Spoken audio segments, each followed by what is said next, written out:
be on the same I don't think it's a question of catching up. I think it's like, you have scholars like Gus John here, who are very conscious, who are educators, who have a message.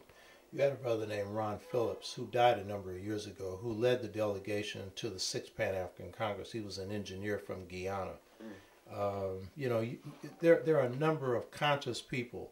Brother Baringa, who operates out of various parts of the UK, who's been an activist for 30, 40 years. You've got conscious people. There's a brother who's going to be coming in for ALD, who's an expert on blacks in the UK. He lives in Jamaica now. There's a host of really rich scholarship, really rich leadership that you have here. The Fifth Pan-African Congress wasn't carried out in the United States. It was carried out here, in Manchester. So, yeah, the U.S. has their things, and it's due to historical circumstance, but the U.K. has their things, and you need to draw on it. And we need to lock heads together and exchange ideas. For example, the Sixth Pan-African Congress, the strongest delegation to the Sixth Pan-African Congress outside of Africa was the UK. Okay. So Even though we had the largest delegation, the UK came in with a very focused position, and Ron Phillips was the spokesperson for that delegation. And the main position they made was, because at that time they were arguing class came before race, is racism was primary. And he gave one of the most stinging, ringing addresses at the Sixth Pan-African Congress. It was brilliant. You know what I mean? So, yeah, our numbers are larger, and we got more money and all the rest of the flash and stuff. But don't underestimate your own power. You got tremendous intellectual, political, social, educational, creative power here. You don't believe there'll be a case of repeating the same walks or Well, there's always going to be, like I said before, this chain reaction. So the states tends to generate some stuff. You know what I mean? But there's also things, for example, the Saturday school movement that's here, you generated that. It didn't come from the states. Right. You know what I mean? There's a series of movements that have come out of here.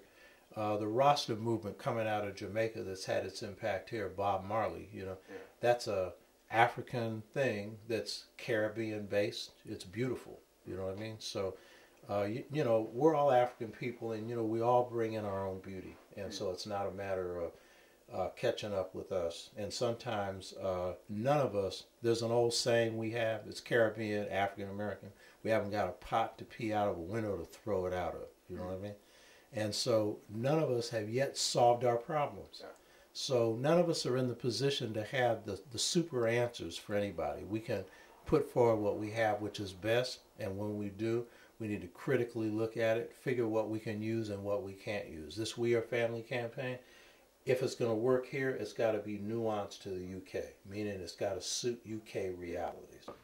I'm glad that you mentioned the We Are Family campaign that you're involved in, because I wanted to look at, well, one of the principles that you look at within this organization is young people having an equal involvement with it around, I would assume, around organizing, and just as much input as the older people will. How can you say that a young person with little experience in life can be able to put an equal contribution into his community, society, citizenship, or even in an organization and a movement to an older person with double, triple times their experience in life? Well, that's a respectful position, and that's an indication. I don't know if you're second generation UK or not, but it's an indication that the old values persist, and you respect your elders, and you should. But elders make mistakes. But remember this, Malcolm X was in his 20s when he did his best organizing and was assassinated at 39. King was in his 20s. Garvey was in his 20s. Student Nonviolent Coordinating Committee, many of the best organizers were teenagers and in their early 20s. So don't discount the creativity of the youth. And what I meant by that was the situation the youth are facing are unlike any situation we've ever faced before. The youth understand it better than any of us. And so what the youth bring to the table is first an understanding of their situation. And some youth are going to have some good ideas on how to resolve it. And what we bring is an experience. Those of us been in struggle a long time and experience of struggle. Some of us have been successful, what we've learned from it. and we just gotta, bridge those, bring those together, share them. In the States right now, youth are looking to youth for leadership. So, like it or not, youth are going to play a primary role in this, and I like it.